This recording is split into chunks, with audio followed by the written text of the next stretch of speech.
राधे राधे सभी को। कैसे हैं आप सब? मैं आशा करती हूँ आप सब अच्छे होंगे, स्वस्थ होंगे। मैं स्वाति वर्ष में आप सभी का स्वागत करती हूँ। तो मेरे दिन की शुरुआत हो गई है मॉर्निंग ड्रिंक से।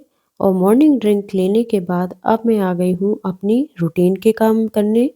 ये ऐसे काम हैं जिन्हें हर औरत करती है, तो मैं भी वही कर रही हूँ। बस फ़र्क इतना है कि कोई जल्दी कर लेता है, कोई थोड़ा-सा लेट करता है।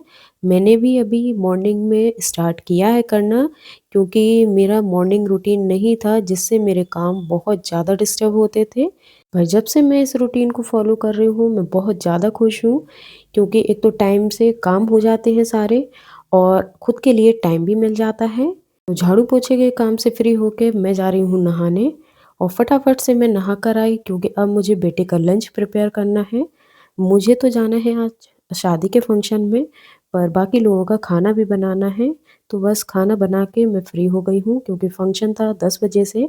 और आज के फंक्शन का ड्रेस कोड था राजस्थानी ड्रेस, और इसको मैंने फर्स्ट टाइम ही ट्राई किया है, तो मुझे बहुत अच्छा लगा। और कॉलोनी की सारी लेडी बहुत एंजॉय कर रही थी। तो यहाँ पर हम लोगों की बन रही थी रील, और फोटोग्राफर वीडियो बना रहा था। तो बहुत एंजॉय किया हम लोगों ने, बहुत मज़ा आया, क्योंकि इस सीज़न की ये पहली शादी थी। और फंक्शन को अटेंड करने के बाद मुझे आया था एक केक का ऑर्डर। तो वहाँ से वापस आने के बाद मैं फटाफट से केक को कंप्लीट करने में लग गई। तो केक का बेस मैंने पहले ही रेडी कर लिया था, इसलिए मुझे ज़्यादा दिक्कत नहीं हुई। मैं फटाफट से आई और केक की आइसिंग करी, क्योंकि शाम को ही केक को डिलीवर करना था। जब आपका केक बेस और क्रीम रेडी होते हैं, तो आपको केक रेडी करना ईज़ी हो जाता है। तो मैंने भी केक बेस और क्रीम को रेडी करके रखा था, इसलिए अभी मुझे ज़्यादा हेडेक नहीं है। बस आइसिंग करूँगी और 1 आध घंटे बाद इसको कंप्लीट कर दूँगी। तो फटाफट से मैं इसको कंप्लीट कर लेती हूँ। क्या आप भी मेरी ही तरह होममेकर होने के साथ-साथ अपने पैशन को पूरा कर रही हैं? अगर हाँ, तो आप जानती ही होंगी कि इससे कितना सुकून और मेंटल पीस मिलता है।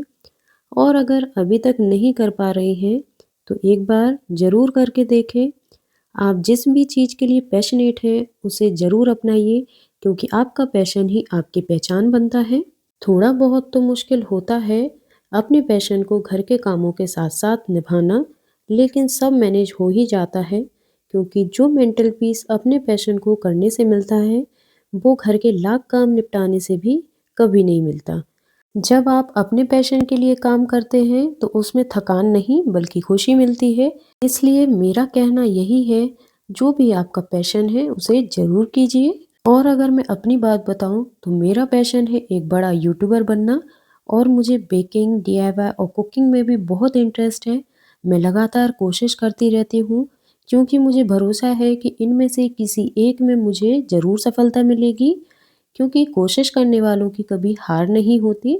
इसलिए आप कोशिश करते रहिए। पता नहीं कौन सा दिन आपकी कोशिशों का सफलता का दिन बन जाए, इसलिए कोशिश करते रहिए। तो चलिए अब हम करते हैं केक को कंप्लीट। तो यहाँ पर मैं कर रही हूँ इसकी फाइनलाइजिंग। तो कस्टमर ने मुझे रेफरेंस पिक्चर भेजी थी, और जिनका मैं ये केक बना रही हूँ वो मेरे रेगुलर कस्टमर हैं।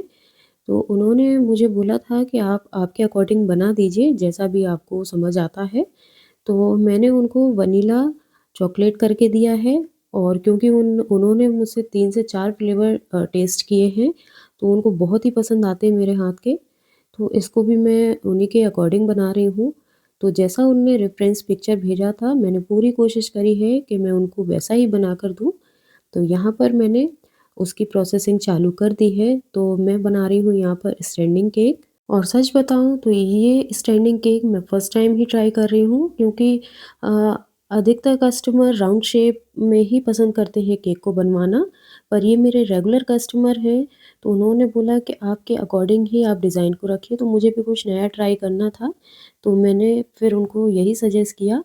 तो उनको बहुत पसंद आया जब उन्होंने केक कट किया, और वापस से उनने मुझसे वीडियो और फ़ोटो भी माँगे। तो कंप्लीट हो गया है मेरा केक, बस इस पे आर्टिफ़िशियल डेकोरेशन करनी है। तो उसके लिए मैंने यहाँ पर यूज़ किए हैं आर्टिफ़िशियल फ्लावर। और डेकोरेशन करने के पहले आपको केक बोर्ड को अच्छे से क्लीन कर लेना है, क्योंकि अगर आपका केक बोर्ड क्लीन नहीं होगा तो देखने में बहुत ज़्यादा गंदा लगता है और कस्टमर पर भी इसका बहुत बुरा इम्पैक्ट पड़ता है, इसलिए आप इस चीज़ का बहुत ध्यान दें। तो यहाँ पर मैं डाल रही हूँ सिल्वर स्प्रे और अभी आप देख सकते हैं यहाँ पर मैंने आर्टिफ़िशियल फ्लावर से केक को डेकोरेट कर दिया है। इस केक का ऑर्डर मेरे पास शाम को 5 बजे आया, तो मैंने उनको क्लियरली बोल दिया था कि मैं इसको थोड़ा-सा लेट दे पाऊँगी क्योंकि केक को सेट होने में टाइम लगता है। तो अगर आप भी बेकरी का काम करते हैं, तो आप भी सारी चीज़ें अपने कस्टमर को पहले ही क्लियर कर दें। केक को कंप्लीट करने के बाद अब मैं आ गई थी अपनी फैमिली के साथ डीजे नाइट में। तो जिन आंटी के यहाँ माता पूजन था, उन्हीं के यहाँ डीजे नाइट भी थी। तो सारे कॉलोनी वाले भी वहाँ पर थे। हम लोगों को बहुत मज़ा आया, बहुत एन्जॉय किया हम लोगों ने क्योंकि आप ऐसे फंक्शन में जहाँ पर सब लोग आपको जानते हैं, आप सबको जानते हैं, बहुत ज़्यादा मज़ा आता है। और यहाँ पर आप देख सकते हैं आंटी ने परफॉर्मेंस किया और बहुत प्यारी-प्यारी परफॉर्मेंस हुई। यहाँ पर दूल्हा-दुल्हन भी डांस कर रहे हैं और लास्ट में हम सब कॉलोनी वालों ने मिलकर बहुत एन्जॉय किया, बहुत डांस किया, आप देख ही सकते हैं। तो आज का दिन बस इसी एन्जॉयमेंट के साथ निकला। मिलते हैं कल। राधे-राधे।